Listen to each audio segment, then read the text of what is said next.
Now, Uganda has got a lot of uranium. Some years ago, a Western company came and proposed to mine the uranium. They came here, said they want to mine the uranium. I asked them, mine it and take it where? They said, export it. That was their answer. I asked them, export it for what purposes? They told me, for the purposes of generating nuclear energy, for electricity, and other uses such as medicine, vector control, etc. I then asked them, have you heard a rumor that there are some human beings here in Uganda who need electricity, who need nuclear medicine, and who need vector control services? I asked them, why don't you propose to build that capacity here for the benefit of these human beings who live in Uganda, and maybe we can put aside some quantity of uranium for supporting the economies of our friends in the West. After that, after you have addressed my issue, I can also share with you so that you also can solve yours. But to tell me that you solve my problems and forget yours, I cannot accept that. They never came back. Welcome to Wake Up Black. Educate and enlighten. You have got a lot of uranium here. You have heard of the quarrels going on in Niger. There is a crisis now in an African country known as Niger. I think some of our friends from West Africa know it better, Togo and Cameroon, they know it better. You have heard of the quarrels going on in Niger, in West Africa, about uranium being taken to Europe. That's how I came to know recently. When this crisis started, we started getting information that apparently Niger is exporting a lot of uranium to Europe and to France for them to use in their nuclear power stations to generate electricity for themselves. So this morning I took interest. I said, by the way, what is the electricity supply in Niger?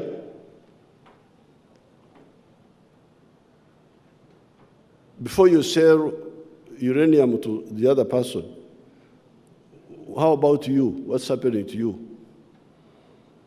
Now I found, I was told, there is a measurement they call kilowatt hour per capita. Kilowatt hour per capita.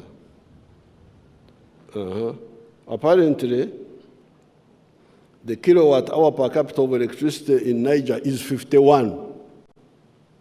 51. Every person in Niger is using 51 kilowatt hour per capita. The GDP of Niger is US$ 613. Now, here in Uganda, our kilowatt hour per capita was very low, was like this some years ago, was as low as this one of Niger. But now it's about 300. Still very low, but that's where it is. Then how about the United States? What is the kilowatt hour per capita of the United States? 12,000.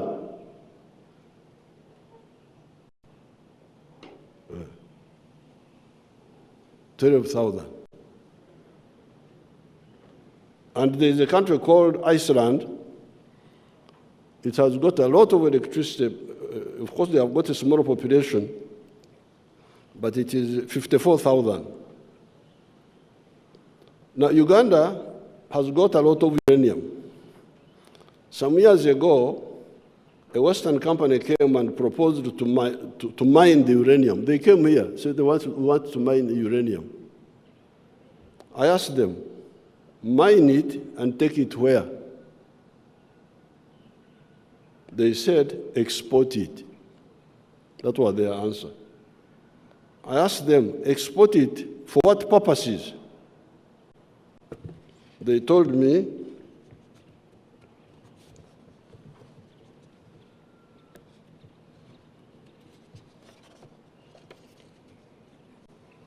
for the purposes of generating nuclear energy, for electricity, and other uses such as medicine, vector control, etc.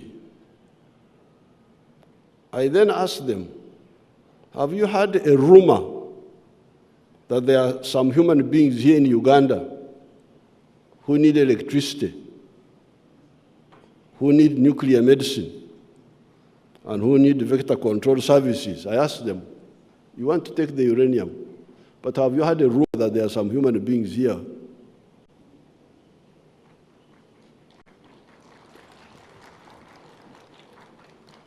It's not confirmed that they are there, but could it be a rumor that there are some human beings here? Why don't you propose to build that capacity here for the benefit of these human beings who live in Uganda? And maybe we can put aside some quantity of uranium for supporting the economies of our friends in the West. After that, after you have addressed my issue, I can also share with you so that you also go and solve yours. But to tell me that you solve my problems and forget yours, I cannot accept that.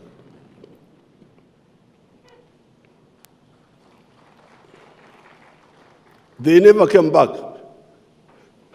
They never came back. So the uranium of Uganda is sleeping in the ground until we are ready to use it. We have now agreed with the Russians and the Koreans to build 2 nuclear power stations for electricity of 15,600 megawatts total. Imagine, just 2 stations will produce 15,000 megawatts. One, 7,200 megawatts, the other one, 8,400 megawatts. Our biggest dam on the Nile is the Karuma with 640 megawatts. The hydro. The biggest opposition of our plan of building an integrated national economy has been mainly internal, from some elements of the political and bureaucratic classes who perform the role of comprador bourgeoisie, agents of foreign interests Mao Zedong talked about in China. Unlike the national bourgeoisie, who build our economy, the comprador bourgeoisie, raw material exporters, importers of foreign products that can be made here, commission agents, bleed our economy. The national bourgeoisie, who are manufacturers, hotel owners, tourism operators, professional service providers, such as doctors who treat people here instead of patients going out for treatment, internal distributors of our products, such as food, build our economy. There are businesses which build our economy, which infuse blood into our economy. There are those businesses which drain blood from our system for the benefit of the outsiders. And these are the ones Mao Zedong called the comprador. Comprador is a French word meaning agent, agent of. Therefore, we, the raw materials producers, need to conduct internal struggles in our respective countries to add value to these raw materials, including coffee, so that we earn more from our sweat and create more jobs for our youth instead of dying in the Mediterranean going to Europe.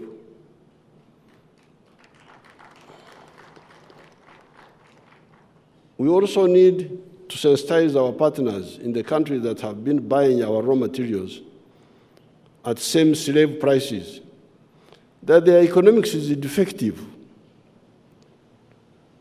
What will the USA or Europe or Asia lose if Africa sells added value coffee to them instead of the raw materials, of the raw material form, and earn more money? What if the value addition is done to other raw materials like copper, gold, iron ore, lithium, etc.? Money to Africa will mean higher purchasing power for Africa. The Africans who now lack electricity will be able to afford to pay for electricity. Where will the turbines come from, the ones for generating the electricity? Will they not come from Europe, USA, Russia, China, or from other partners? So what we are proposing by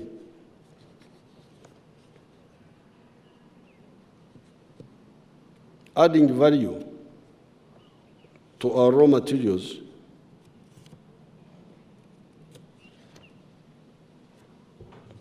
will mean putting more purchasing power in the hands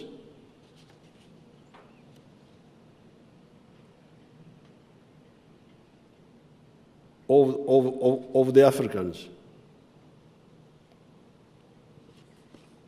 But there is a page I jumped in my speech. Allow me not to leave it out. Now, because of this hemorrhage from Africa, because of these raw materials, that's why the economy of Africa is stunted. African economy is stunted. I had jumped this, very sorry, very sorry. That's why the economy of Africa is stunted. Somebody from stunted growth is somebody who can't grow. The GDP of the whole massive African continent, with a population now of about 1.5 billion people, is US dollars 2.7 trillion. What are the GDP sizes of other much smaller individual countries? Here below are some examples. USA, 25.5 trillion. Africa, 2.7 trillion. USA, 25 trillion. China, 17.9 trillion, almost 18 trillion. Japan, $4.2 trillion. Germany, $4 trillion. India, $3.38 trillion.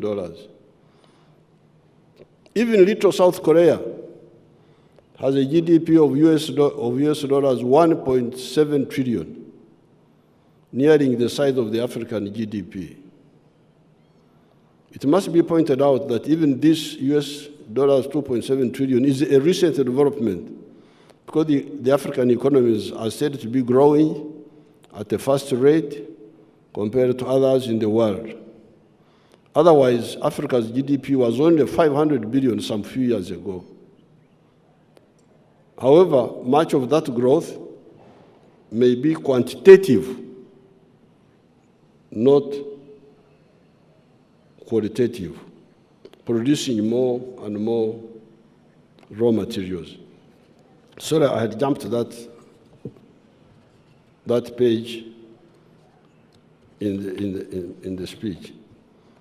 Therefore, as I conclude, I was beginning to ask the question, if Africa gets more money from value-added products of its raw materials, will it not be better for the whole world? Because if you hear the per capita consumption of electricity in Uganda is 300. In the USA, it is 12,000. Why are the Ugandans not using electricity? Because, first of all, in the past it was not there. But even when it's there, they may not be able to afford it. But if they get income, because they are getting more money from their coffee, getting more money from their iron ore, getting more money from their copper, they will be able to buy electricity. And we shall be able to generate more electricity. Where will the turbines for generating that electricity be coming from? Uganda is not making turbines yet. We shall have to buy them from those people. So therefore, that's why I was asking,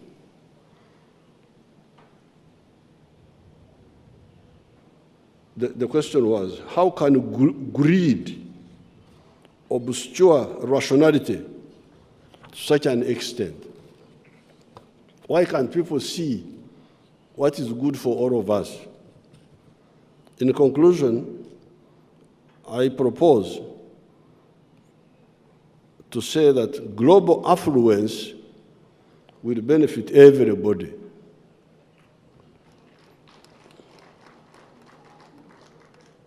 Down with imperialism, down with the parasitism, long live the win-win strategy. With these not so few words, I declare the conference open. Thank you very much.